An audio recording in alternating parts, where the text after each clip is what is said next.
다양한 분야에서 활발하게 활동하고 있는 화제의 인물을 만나 이야기 나누는 뉴스 초대석 오늘 이 사람. 이번 시간에는 지역과 서울을 오가며 활발한 의정활동을 펼치고 있는 국민의힘 달서구갑 홍석천 국회의원과 이야기 나누겠습니다. 의원님 안녕하십니까? 예, 안녕하십니까? 올 한 해가 벌써 저물어갑니다. 누구보다 열정적으로 한 해를 보내셨는데 먼저 한 해를 마무리하는 소회를 들어보겠습니다.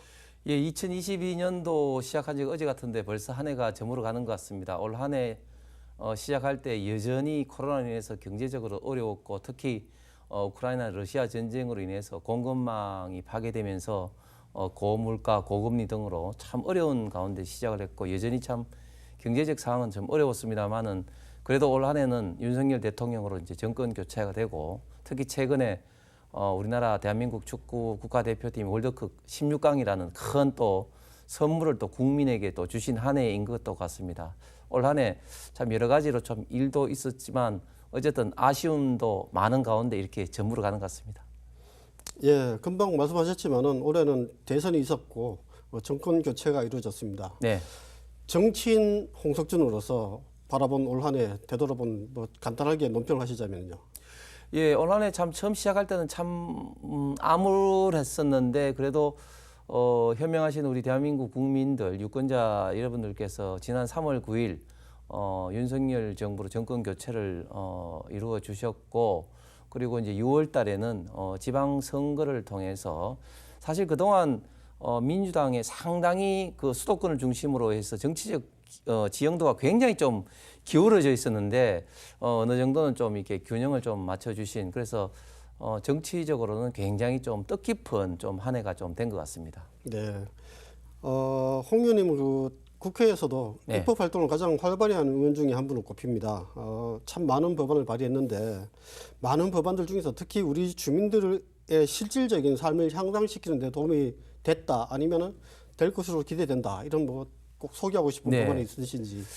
예, 오늘 그 대구 지역 그 모 언론이 이제 발표를 했습니다만 제가 그 2020년 국회에 등원한 이래로 입법 발의한 건수를 보니까 76건을 발의를 했더라고요. 예. 예.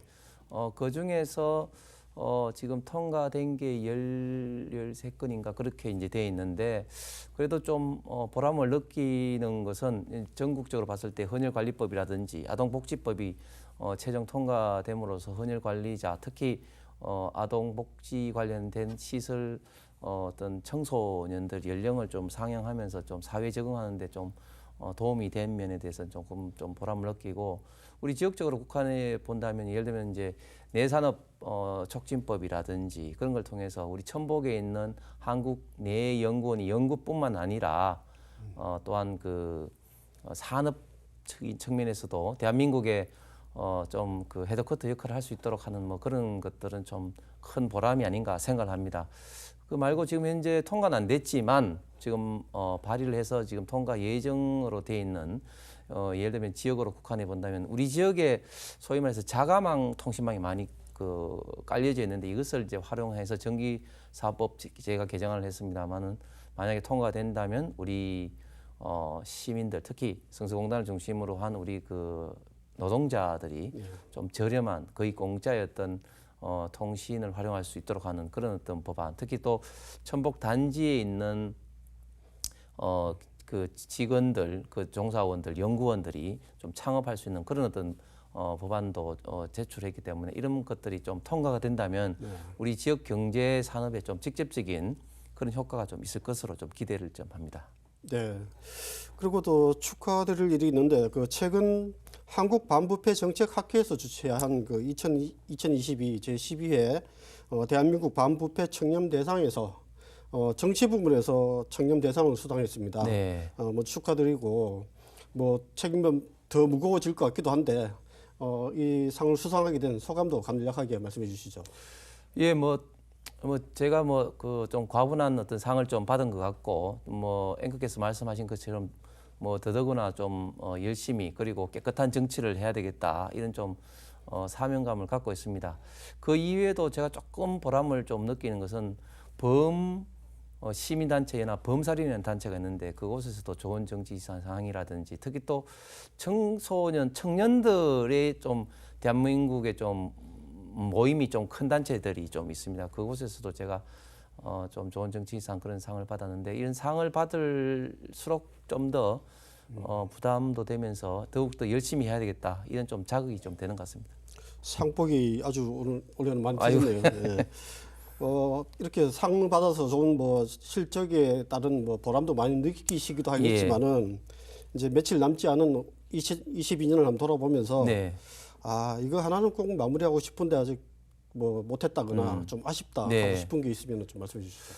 가장 아쉬운 게 우리 대구 경북 그 통합신공항법이 지금 예산 과정이라든지 특히 또 광주에서 동시에 좀 통과시키지 않은 이런 어떤 것 때문에 통과가 안 된 것이 좀 상당히 아쉽습니다. 28일 날 또 본회의가 열립니다만은 28일 본회의 때까지 이 법안은 좀 상정은 조금 어려울 것 같고 이게 좀 아쉬운데 어쨌든 가장 빨리 2023년도 초에는 좀 통과를 시키기 위해서 우리 지역 의원님들하고 같이 힘을 좀 모으도록 하겠습니다. 예, 신공항 특별법은 뭐 의원님뿐만 아니라 모든 지역 주민들이 염원하고 있는 것 같은데요. 네. 이 법안 말고 새해에 뭐 꼭 이뤘으면 하는 뭐 네. 법안도 좋고 예, 아니면 개인적인 이유도 예, 좋고 예. 뭐 소망이 있으면 말씀해 주시죠. 제가 지금 당에서 그 규제개혁 추진 단장 위원장을 맡고 있습니다. 잘 아시는 것처럼 지금 윤석열 정부의 국정 철학은 정부의 있던 개입보다는 민간의 어떤 경제 활력, 창의적인 어떤 활력을 좀 키우기 위해서 규제를 완화하려고 하는 것들이 굉장히 큽니다. 제가 2달 전에 윤석열 대통령을 모시고 성서공단에서 규제개혁 전략회의도 개최한 바가 있습니다만은 지금 현재 규제개혁을 위해서 여러 가지로 지금 준비를 하고 있습니다. 연초부터 입법적인 사항은 입법적인 사항, 정책적인 사항으로 할 겁니다. 대표적으로 몇 가지 말씀을 드리면 일단은 국회의원들이 의원 입법으로 발의할 때 지금 규제의 어떤 뭐 영향평가라든지 이런 거를 하지 않고 하고 있습니다. 그래서 국회법 개정을 통해서 의원들이 의원 입법을 할 때 규제 영향 평가를 의무적으로 하는 이런 어떤 법안을 지금 이제 준비를 끝냈고 그리고 산업 단지에 지금 투자를 하는데 여러 가지 규제가 많습니다. 업종별 규제라든지 또 유통이라든지 또 이런 어떤 직원들 노동자들의 어떤 편의 시설을 좀 건설하는데도 규제가 많습니다. 이런 법령도 개정할 준비를 했고 그리고 그 위에도 지금 원격 의료라든지 뭐 여러 가지 국민의 어떤 삶의 질과 관련된 규제 완화를 위해서 지금 준비를 하고 있어서 이런 부분들을 좀 연초에 좀 밀도 있게 좀 추진하도록 하겠습니다. 예, 그럼 그 송년 인사와 그 신년 인사를 겸해서 마무리 말씀 부탁드리겠습니다. 예, SK 브로드 시청자 여러분 안녕하십니까? 국민의힘 홍석준 국회의원입니다. 올 한 해 정말 어려운 가운데 수고 많으셨습니다. 그러나 내년도에는 어려운 여건이지만 희망의 참 불빛이 저희들에게 오는 것 같습니다. 윤석열 정부가 어려운 가운데서 열심히 하고 있으니까 한번 기대를 해주시고 저희들도 우리 대구 경북의 발전을 위해서 지금보다 더 배전의 노력으로 열심히 하도록 하겠습니다. 내년 한 해 가정과 개인적으로 복 많이 받으십시오. 감사합니다. 예, 의원님 오늘 말씀 고맙습니다. 예, 감사합니다.